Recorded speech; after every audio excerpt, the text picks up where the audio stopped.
नमस्कार good morning. आज December 30 तारिख मंगलवार। आज दिन भरी अनेक बड़ गुरुत्वपूर्ण खबर गुड़िक आसी। राज्य सरकार अनेक नुआ योजना आसला। तेबे आसतु आज सकाळ आसी 22 बड़ खबर उपर नजर पकाइबा। नंबर 1 जीरो नाइट उपरे लागिला कटकणा। जीरो नाइट पालन पर भुवनेश्वर एवं कटक रे कमिशनरेट पुलिस पक्षर कटकणा लागू होईचे। 31 डिसेम्बर रे जीरो नाइट पालन पर निर्देशावली जारी होईचे। मध्यरात्रि परे म्यूजिक एवं साउंड सिस्टम को बजाइबा को कमिशनरेट पुलिस पक्षर निषिद्ध करा जाइचे। जीरो नाइट पालन समय रे आईन श्रृंखला बजाय रखिबा, जनसाधारणकर सुरक्षा निश्चिंत करिबा एवं ट्रैफिक नियंत्रण करिबा पई कड़ा निर्देशावली जारी होईचे। तेबे जीरो नाइट पालन पई कटक भुवनेश्वर रे 15 प्लाटून पुलिस फोर्स मुतयन होइचंती। नंबर 2 पुरी रे पुलिस पक्षर व्यापक सुरक्षा व्यवस्था। नुआ वर्ष पई एबेठारु पुरी रे बढ़ी चलीची भिड़।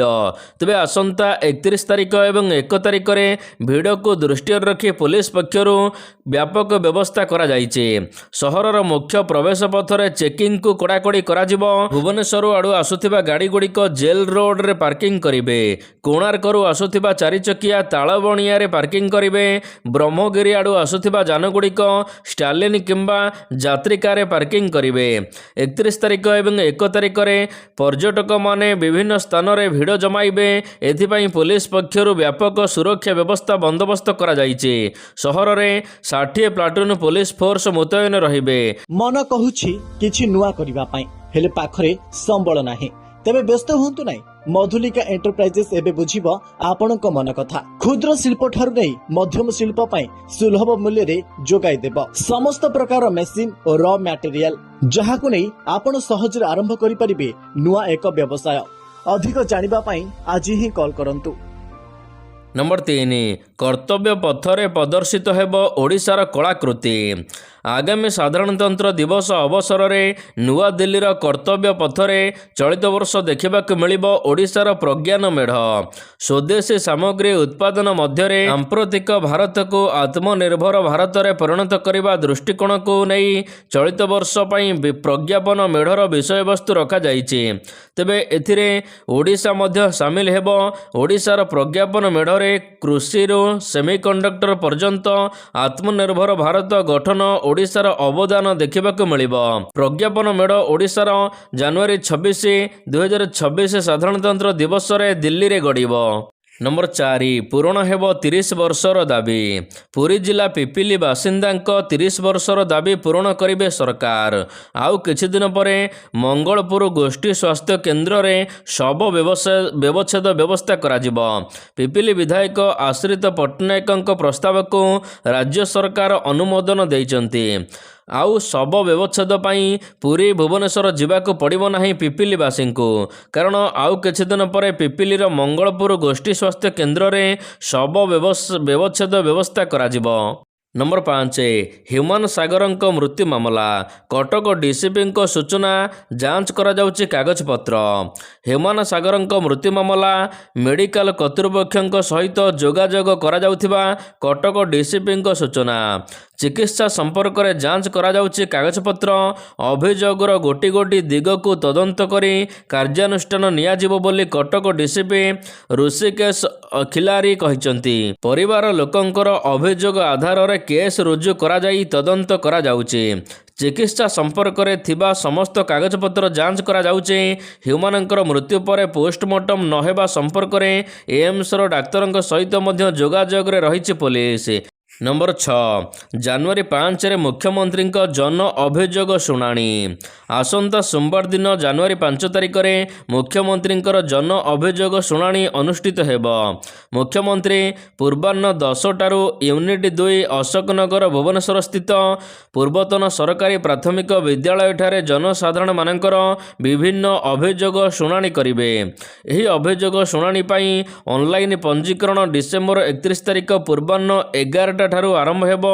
सर्वसाधारण माने 1000 जनकर पंजीकरण करा जाई पारिबो बोली कहा जाइछि। तेबे एथि निमंते आग्रही जनसाधारण माने पोर्टाल अथवा जनशुणाणी मोबाइल एप्लिकेशन माध्यम रे मुख्यमंत्री को साक्षात करिबा पई पंजीकरण करि पारिबे।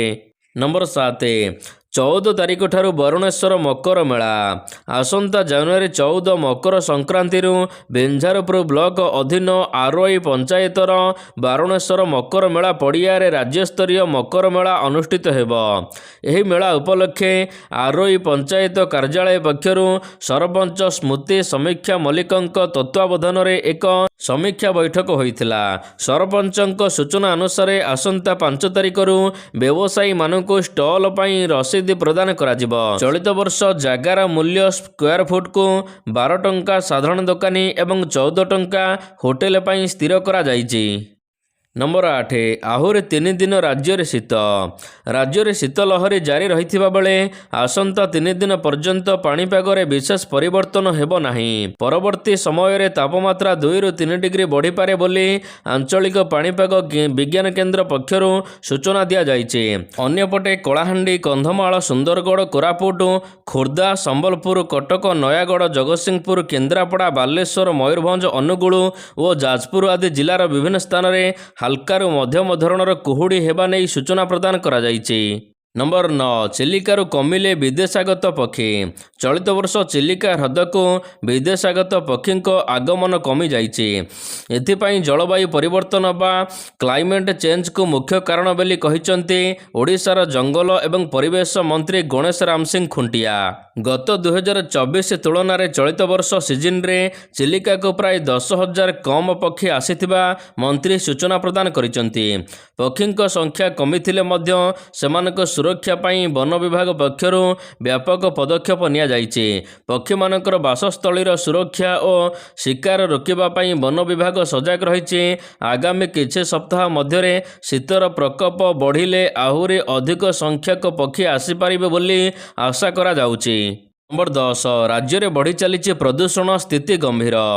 ରାଜ୍ୟରେ ପ୍ରଦୂଷଣ ମାତ୍ରା ଦିନକୁ ଦିନ ବଢ଼ି ଚାଲିଛି। ଏହାକୁ ନେଇ ଜନସାଧାରଣମାନଙ୍କୁ ଅଧିକ ସମସ୍ୟା ଭୋଗିବାକୁ ପଡ଼ୁଛି। କେଉଁଠାରେ ଯକ୍ଷ୍ମା ଭଳି ରୋଗ ବ୍ୟାପୁଛି ତ କେଉଁଠାରେ ଛାତ୍ରଛାତ୍ରୀମାନେ ଯାତାୟାତରେ ଅଣନିଶ୍ୱାସୀ ଅନୁଭବ କରୁଛନ୍ତି। ବାୟୁ ପ୍ରଦୂଷଣ ଏପରି ହେଲାଣି ଯେ ସରକାର ପରିବହନ ଆଇନ କଡ଼ାକଡ଼ି ଲଗାଇବା ପର୍ଯ୍ୟନ୍ତ କଥା ଗଲାଣି। ଅନ୍ୟପଟେ ସହର ଏବଂ ଖଣି ଅଞ୍ଚଳରେ ପ୍ରଦୂଷଣର ମାତ୍ରା ଅଧିକ ରହୁଥିବାରୁ 12 ଜିଲ୍ଲାପାଳଙ୍କୁ ପ୍ରଦୂଷଣ ମୁକାବିଲା ପାଇଁ ପଦକ୍ଷେପ ନେବାକୁ ପ୍ରଦୂଷଣ ନିୟନ୍ତ୍ରଣ ବୋର୍ଡ ପକ୍ଷରୁ କୁହାଯାଇଛି। ଏହା ସହିତ ଅନୁଗୁଳ, ବାଲେଶ୍ୱର, କଟକ, ଗଞ୍ଜାମ, ଯାଜପୁର, ଜଗତସିଂହପୁର, ଝାରସୁଗୁଡ଼ା, କେନ୍ଦୁଝର, ଖୋର୍ଦ୍ଧା, ପୁରୀ, ସମ୍ବଲପୁର ଏବଂ ସୁନ୍ଦରଗଡ଼ ଜିଲ୍ଲାପାଳଙ୍କୁ ଏନେଇ ପତ୍ର ଲେଖାଯାଇଛି। ବିଭିନ୍ନ ସହରରେ ବାୟୁର ପ୍ରଦୂଷଣର ମାତ୍ରା ଅଧିକ ରହୁଛି। ତେବେ ଜିଲ୍ଲାଗୁଡ଼ିକରେ ଥିବା ଶିଳ୍ପଗୁଡ଼ିକର ସମସ୍ତ ପ୍ରଦୂଷଣ ଯାଞ୍ଚ କରିବାକୁ ମଧ୍ୟ କୁହାଯାଇଛି। ନମ୍ବର 11 2,000 ରୁ 3,000 ପର୍ଯ୍ୟନ୍ତ ବୃଦ୍ଧି ପାଇଛି ଭତ୍ତା। ରାଜ୍ୟର ପାରମ୍ପରିକ କଳାକାରମାନଙ୍କ ପାଇଁ ଖୁସି ଖବର। ମୁଖ୍ୟମନ୍ତ୍ରୀ କଳାକାର ସହାୟତା ଯୋଜନାରେ ମାସିକ ଭତ୍ତା ବୃଦ୍ଧି କରିଛନ୍ତି ରାଜ୍ୟ ସରକାର। କେନ୍ଦୁଝର ପାର୍କଲେନ୍ଠାରେ ଆୟୋଜିତ 48ତମ ରାଜ୍ୟସ୍ତରୀୟ ପାଲା ସମ୍ମିଳନୀରେ ମୁଖ୍ୟମନ୍ତ୍ରୀ ଯୋଗ ଦେବା ସହିତ ଏନେଇ ଘୋଷଣା କରିଛନ୍ତି। ନିଷ୍ପତ୍ତି ଅନୁସାରେ 40 ରୁ 80 ବର୍ଷ ବୟସର କଳାକାରମାନଙ୍କର ଭତ୍ତା ମାସକୁ 2,000 ରୁ 3,000 ଟଙ୍କା ପର୍ଯ୍ୟନ୍ତ ବୃଦ୍ଧି କରାଯାଇଛି। ସେହିପରି 80 ବର୍ଷରୁ ଅଧିକ ବୟସର କଳାକାରମାନଙ୍କର ମାସିକ ଭତ୍ତା ରାଶି 2,500 ଟଙ୍କାରୁ ଏବେ 3,500 ଟଙ୍କା ବୃଦ୍ଧି ପାଇଛି। ଏହାଦ୍ୱାରା ରାଜ୍ୟର 47,704 ଜଣ କଳାକାର ଏବଂ ସେମାନଙ୍କର ପରିବାର ବର୍ଗ ଉପକୃତ ହେବେ। ନମ୍ବର 12 2 ଦିନ ପରେ ଖୋଲିଲା ଶିଖରଚଣ୍ଡୀ ପାହାଡ଼ ଫାଟକ। ଜଙ୍ଗଲକୁ ଫେରିଲେ 2 ହାତୀ।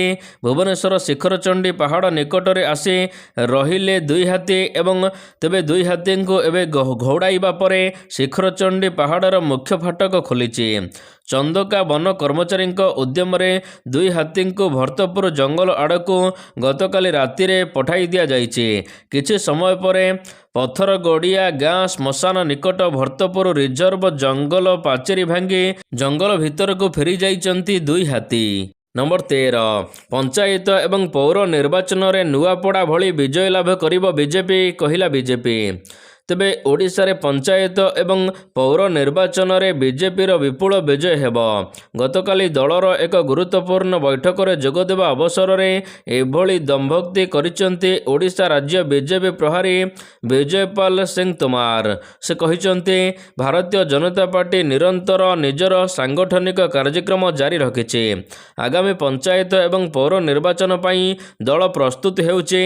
ରାଜ୍ୟରେ ବିଜେପି ସରକାର ସମସ୍ତ ପ୍ରତିଶ୍ରୁତି ପ୍ରାୟ ପୂରଣ କରି ସାରିଲାଣି। ଆଉ ଯାହା ଅଛି ବାକି ଏଗୁଡ଼ିକ ବର୍ଷ ଶେଷ ସୁଦ୍ଧା ପୂରଣ କରାଯିବ। ଏନେଇ ସରକାର ସଚେତନ ଅଛନ୍ତି।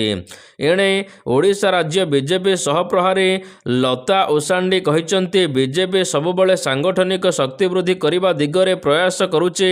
ନମ୍ବର 14 ଗଣେଶ୍ୱର ବେହେରାଙ୍କ ବଡ଼ ବୟାନ। କେନ୍ଦ୍ରାପଡ଼ା ବିଜେଡି ବିଧାୟକ ଗଣେଶ୍ୱର ବେହେରା ଏକ ବଡ଼ ବୟାନ ଦେଇଛନ୍ତି। ସୁଜାତା କାର୍ତ୍ତିକେୟନଙ୍କ କଥା ଦଳ ବିଚାର କରିବ ବୋଲି ଗଣେଶ୍ୱର ବେହେରା ସୋମବାର ଦିନ ଗଣମାଧ୍ୟମରେ କହିଛନ୍ତି। ଗଣେଶ୍ୱର ପୁଣି କହିଛନ୍ତି, ସବୁ ଦଳରେ ଝଡ଼ ଅଛି। କେଉଁଠି ପ୍ରକାଶ ପାଉଛି, କେଉଁଠି ପ୍ରକାଶ ପାଉନାହିଁ। ଦଳରେ କୌଣସି କମିଟି ଗଠନ ହେଲେ ପ୍ରତିକ୍ରିୟା ପ୍ରକାଶ ପାଇଥାଏ। ସୁଜାତା କାର୍ତ୍ତିକେୟନ ଯଦି ଆସିବେ ଦଳ ବିଚାର କରିବ। ସାମର୍ଥ୍ୟ ଏବଂ ଅନୁଭବ ଥିବା ଲୋକେ ଆସିବାକୁ ଚାହିଁଲେ ଦଳ ବାଛିବ। ଅନ୍ୟପକ୍ଷେ ନେତାମାନେ ମେଳି ହେବାର କୌଣସି ବାଧା ନାହିଁ। ଅଧିକାର ଛଡ଼ାଇ ନେଇ ହେବ ନାହିଁ ବୋଲି ଗଣେଶ୍ୱର ବେହେରା କହିଛନ୍ତି। ନମ୍ବର 15 ପିୟୁସିସି ନାହିଁ ତ ପେଟ୍ରୋଲ ନାହିଁ, ପୂର୍ବରୁ ଖାରଜ କରିଥିଲେ supreme court. Pollution under check certificate PUCC ନଥିବା ଯାନଗୁଡ଼ିକକୁ ପେଟ୍ରୋଲ ଡିଜେଲ ନ ଦେବାକୁ ପେଟ୍ରୋଲ ପମ୍ପଗୁଡ଼ିକୁ ଓଡ଼ିଶା ସରକାର ନିର୍ଦ୍ଦେଶ ଦେବା ବିବାଦୀୟ ହେବାରେ ଲାଗିଛି। କେନ୍ଦ୍ରୀୟ ବାହନ ଡାଟାବେସ୍ର ସୂଚନା ଅନୁସାରେ ଓଡ଼ିଶାରେ ପଞ୍ଜୀକୃତ 1.17 କୋଟି ଗାଡ଼ି ମଧ୍ୟରୁ 50ରୁ 60 ଲକ୍ଷ ଗାଡ଼ିରେ ପିୟୁସିସି ନାହିଁ ବୋଲି ଏକ ଗୁରୁତ୍ୱପୂର୍ଣ୍ଣ ସୂଚନା ପ୍ରଦାନ ପାଇଛି। ତେବେ ସରକାରଙ୍କର ଏପରି ପଦକ୍ଷେପର ବୈଧତା ଉପରେ ପ୍ରଶ୍ନ ଉଠାଇବାରେ ଲାଗିଛନ୍ତି ଅନେକ ସାଧାରଣ ଲୋକ। ତେବେ ଏଭଳି ଏକ ମାମଲାକୁ ପୂର୍ବରୁ ସୁପ୍ରିମକୋର୍ଟ ଖାରଜ କରିଛନ୍ତି। 28 ଅଗଷ୍ଟ 2020ରେ ସୁପ୍ରିମକୋର୍ଟଙ୍କ ଜାତୀୟ ଗ୍ରୀନ୍ ଟ୍ରିବ୍ୟୁନାଲ NGT ଦ୍ୱାରା ମଧ୍ୟପ୍ରଦେଶରେ ବୈଧ ପିୟୁସିସି ନଥିବା ଯାନବାହନଗୁଡ଼ିକୁ ଇନ୍ଧନ ଯୋଗାଣ ନ କରିବାକୁ ପେଟ୍ରୋଲ ପମ୍ପଗୁଡ଼ିକୁ ନିର୍ଦ୍ଦେଶ ଦିଆଯାଇଥିବା ଏକ ଆଦେଶକୁ ପୂର୍ବରୁ ସୁପ୍ରିମକୋର୍ଟ ଖାରଜ କରିଛନ୍ତି। ନମ୍ବର 16 ମାଆକୁ ମୃତ ଦର୍ଶାଇ ଲକ୍ଷ ଲକ୍ଷ ଟଙ୍କାର ସମ୍ପତ୍ତି ବିକିଦେଲା ପୁଅ, 4 ଜଣଙ୍କୁ ଗିରଫ କଲା ପୋଲିସ। ଜଣେ ପୁଅ ମାଆର ସମ୍ପତ୍ତିକୁ ନେବା ପାଇଁ କେତେ ନିଷ୍ଠୁର ହୋଇପାରେ। ନିଜ ମାଆକୁ ମୃତ ଦର୍ଶାଇଲା, ଆଉ ଲକ୍ଷ ଲକ୍ଷ ଟଙ୍କାର ସମ୍ପତ୍ତି ମଧ୍ୟ ବିକ୍ରି କରିଦେଲା। ଏଭଳି ଏକ ଘଟଣା ବିହାରରେ ଦେଖିବାକୁ ମିଳିଛି। ବିହାରର ବୈଶାଳୀ ଜିଲ୍ଲାର ହାଜିପୁରରେ ଜଣେ ପୁଅ ଏଭଳି କରିଛି। ପୁଅ ବିରୋଧରେ ଅଭିଯୋଗ କରିଛନ୍ତି ମା କୈଳାସ ଦେବୀ। ତେବେ ଜିଲ୍ଲା ପ୍ରଶାସନ ପକ୍ଷରୁ ସମସ୍ତ କାଗଜପତ୍ର ସମ୍ପତ୍ତି ଯାଞ୍ଚ କରାଯିବା ପରେ ଏବେ ଅଭିଯୋଗ ହୋଇଥିଲା। ପ୍ରଥମେ ସେ ନିକଟସ୍ଥ ଥାନାରେ ଅଭିଯୋଗ କରିଥିଲେ। କିଛି କାର୍ଯ୍ୟାନୁଷ୍ଠାନ ନ ହେବାରୁ ହାଜିପୁର କୋର୍ଟରେ ପହଞ୍ଚିଥିଲେ ମା। ଏବେ ମାମଲାକୁ ବିଚାର କରାଇବା ସହିତ ଏଥିରେ ସମ୍ପୃକ୍ତ ଥିବା 4 ଜଣଙ୍କୁ ଗିରଫ କରାଯାଇଛି, କୋର୍ଟ ଚାଲାଣ କରାଯାଇଛି। ନମ୍ବର 18 ଜନଗଣନା ବେଳେ ସମସ୍ତ ତଥ୍ୟ ଦେବେ, ନହେଲେ ଗଣିବେ ଜୋରିମାନା। 2027ରେ ଜନଗଣନା ପାଇଁ ପ୍ରସ୍ତୁତ କରୁଛନ୍ତି କେନ୍ଦ୍ର ସରକାର। ଏହା ଉଲ୍ଲେଖ କରିବା ଉଚିତ ଯେ ଏହି ଜନଗଣନା ସମ୍ପୂର୍ଣ୍ଣ ଡିଜିଟାଲ ହେବ। ସ୍ୱଚ୍ଛତା ଏବଂ ତଥ୍ୟ ସୁରକ୍ଷା ଉପରେ ଗୁରୁତ୍ୱ ଦେଇ ଏପରି ନିଷ୍ପତ୍ତି ନେଇଛନ୍ତି ସରକାର। ତେବେ ଯଦି ଜନଗଣନା ଅଧିକାରୀଙ୍କୁ ଆପଣମାନେ ନିଜର ତଥ୍ୟ ନ ଦିଅନ୍ତି କ'ଣ ଦଣ୍ଡ ରହିଛି? ଜନଗଣନା ଅଧିନିୟମ 1948 ଅନୁସାରେ ନାଗରିକଙ୍କୁ ଜନଗଣନାରେ ପଚରା ଯାଉଥିବା ପ୍ରଶ୍ନର ଉତ୍ତର ଦେବା ଉଚିତ। ଏଥିରେ ଆପଣ ଭାଗୀଦାରୀ ହେବା କୌଣସି ଅପସନ୍ଦ ନୁହେଁ, ବରଂ ଆପଣଙ୍କର ସମସ୍ତ ତଥ୍ୟ ସରକାରଙ୍କ ନିକଟରେ ରହିଲେ ଭଲ। ତେବେ ଯଦି ଆପଣ ଏଥିରେ ସହଯୋଗ ନ କରନ୍ତି, ଏହାଦ୍ୱାରା 1948 ନିୟମ ଉଲ୍ଲଂଘନ ଏବଂ ଆପଣଙ୍କ ଉପରେ କାର୍ଯ୍ୟାନୁଷ୍ଠାନ ହେବା ସହିତ 1000 ଟଙ୍କା ଜୋରିମାନା ଦେବାକୁ ପଡ଼ିବ। ନମ୍ବର 18 ଶାହାଙ୍କ ବଡ଼ ଘୋଷଣା। କେନ୍ଦ୍ର ଗୃହମନ୍ତ୍ରୀ ଅମିତ ଶାହା ଆସାମରେ ଅନୁପ୍ରବେଶକାରୀଙ୍କୁ ପୁଣି ଥରେ ଚେତାବନୀ ଦେଇ କହିଛନ୍ତି ଯେ ତାଙ୍କ ଦଳ ସମଗ୍ର ଦେଶରୁ ଅନୁପ୍ରବେଶକାରୀଙ୍କୁ ହଟାଇବାକୁ ସଂକଳ୍ପ ନେଇଛି।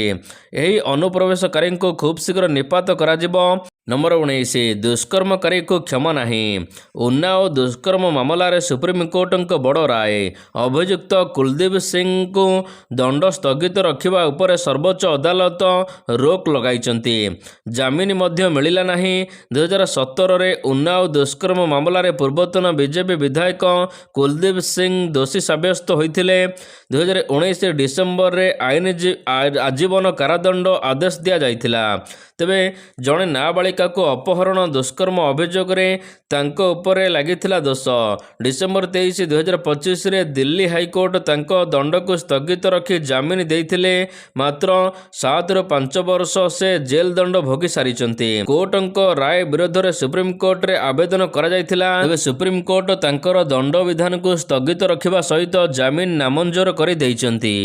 ନମ୍ବର 20 ପ୍ରତିରକ୍ଷା କ୍ଷେତ୍ରରେ ନିବେଶ କରିବେ ଆଦାନୀ। ଆଦାନୀ ଗ୍ରୁପ ଆସନ୍ତା ବର୍ଷ ପ୍ରତିରକ୍ଷା ଉତ୍ପାଦନରେ 1.8 ଲକ୍ଷ କୋଟି ଟଙ୍କା ନିବେଶ କରିବାକୁ ଯୋଜନା କରିଛନ୍ତି। ଉନ୍ନତ ଅସ୍ତ୍ରଶସ୍ତ୍ରରେ କ୍ଷମତାକୁ ସୁଦୃଢ଼ କରିବା ଉପରେ ଧ୍ୟାନ ଦିଆଯିବ। ଆଦାନୀ ପ୍ରତିରକ୍ଷା ଏବଂ ଏରୋସ୍ପେସ୍ରେ ଲମ୍ବା ଯୋଜନା କରୁଛନ୍ତି। ଏହି ନିବେଶ ଜରିଆରେ କମ୍ପାନୀ ମାନବବିହୀନ ଅଟୋମେଟିକ୍ ଏରୋସ୍ପେସ୍ ନିର୍ମାଣ କରିବା ଏବଂ ଏହାର ଉତ୍ପାଦନ ଉପରେ ଜୋର ଦେବ। ନମ୍ବର 21 ଆଉ ଅଭିନୟ କରିବେ ନାହିଁ କହିଲେ ବିଜୟ। ଆଉ ଦେଖିବାକୁ ମିଳିବନି ଥାଲପତି ବିଜୟଙ୍କର ଅଭିନୟର ଜଲବା। ବଡ଼ ପରଦାରେ ଲୋକଙ୍କୁ ହସାଉଥିବା କନ୍ଦାଉଥିବା ଚରିତ୍ର ଆଉ ସବୁଦିନ ପାଇଁ ଲିଭିବ।